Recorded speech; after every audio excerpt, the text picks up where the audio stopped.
বাংলাদেশের ইতিহাসে এক কলঙ্কজনক অধ্যায় ২০১৩ সালের রাজধানীর মতিঝিলের শাপলা চত্বরের হত্যাকাণ্ড। আজও সেই রাত দেশের আলেম সমাজের হৃদয়ে গেঁথে আছে রক্তাক্ত স্মৃতি হয়ে।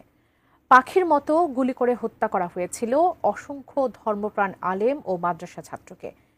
এতদিন ধরে নিহতদের প্রকৃত সংখ্যা প্রকাশ না করলেও এবার সেই তালিকা সামনে এনেছে হেফাজতে ইসলাম বাংলাদেশ। বিস্তারিত আরিফ হাসানের প্রতিবেদনে। এত লাশ সব নাকি গুম হয়ে গেল একেবারে আধা ঘন্টার মধ্যে, যেখানে সব চলে গেল। দিন কোনো গোলাগুলি বা সেরকম কোনো ঘটনাই ঘটেনি। ২০২৩ সালের ৫ ও ৬ মে বাংলাদেশের ইতিহাসের এক ভয়াবহ রাত্রির নাম, যে রাতে নেমে এসেছিল অন্ধকার শুধু বিদ্যুৎ বিভ্রাটের কারণে নয়, বরং রাষ্ট্রীয় শক্তির নির্মম তাণ্ডবের কারণে। দেশের আকাশ বাতাস স্তব্ধ হয়ে গিয়েছিল সেদিন। শাপলা চত্বরে হাজারো আলেম, ছাত্র ও সাধারণ ধর্মপ্রাণ মানুষ জড়ো হয়েছিলেন ১৩ দফা দাবির পক্ষে শান্তিপূর্ণ অবস্থানে। অথচ সেই শান্তি রক্ষারত মানুষদের রক্তে রঞ্জিত হয়ে উঠেছিল রাজধানীর রাজপথ।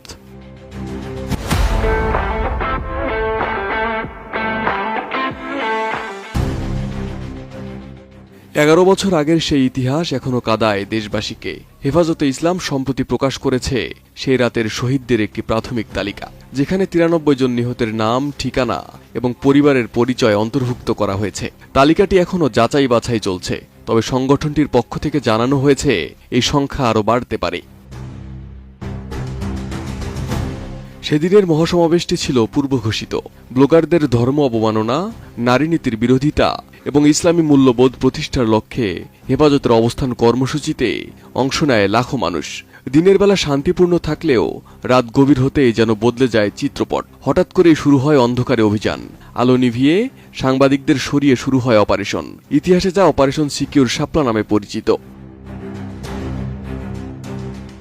রাতভর টিয়ারশেল, সাউন্ড গ্রেনেড, গুলি আর আত্মচিৎকারে কাঁপে ঢাকার বুকে বসে থাকা শাপলা চত্বর। পালাতে গিয়ে রক্তাক্ত হয় অনেক আলেম, কেউ আর ঘরে ফিরতে পারেননি। তখনকার আইজিপি, ডিএমপি কমিশনার ও র্যাবের ডিজি একে সফলতা বলে উল্লাস প্রকাশ করলেও দেশের মানুষের মনে আজও সেই ভয়াবহ রাত্রির ক্ষত জেগে আছে। সরকারের পক্ষ থেকে বারবার এই হত্যাকাণ্ডের কথা অস্বীকার করা হয়েছে। তাচ্ছিল্যের সাথে বলা হয়েছে কেউ নিহত হয়নি। গায়ের লাল রং লাগিয়ে পড়ে আছে, যখন পুলিশ যে ডাক দিছে উঠে দৌড় মারছে, দেখা গেল লাশ দৌড় মারলো। কিন্তু আন্তর্জাতিক মানবাধিকার সংস্থা সে সময়ই জানায় কমপক্ষে ৬১ জন নিহত হয়। হেফাজতের দাবি অনুযায়ী সেই সংখ্যা শতাধিক। এতদিন পর সেই তালিকার খসড়া প্রকাশ যেন দেরিতে হলেও এক নীরব দলিল। এই শহীদ তালিকায় যাদের নাম এসেছে তাদের অধিকাংশই তরুণ, অনেকেই মাদ্রাসার ছাত্র। কোনো রাজনৈতিক পরিচয় ছিল না, ছিল কেবল ধর্মীয় অনুভূতি নিয়ে দাঁড়িয়ে থাকার প্রত্যয়। সেই মনোবলেরই নির্মম মূল্য দিতে হয়েছিল জীবন দিয়ে।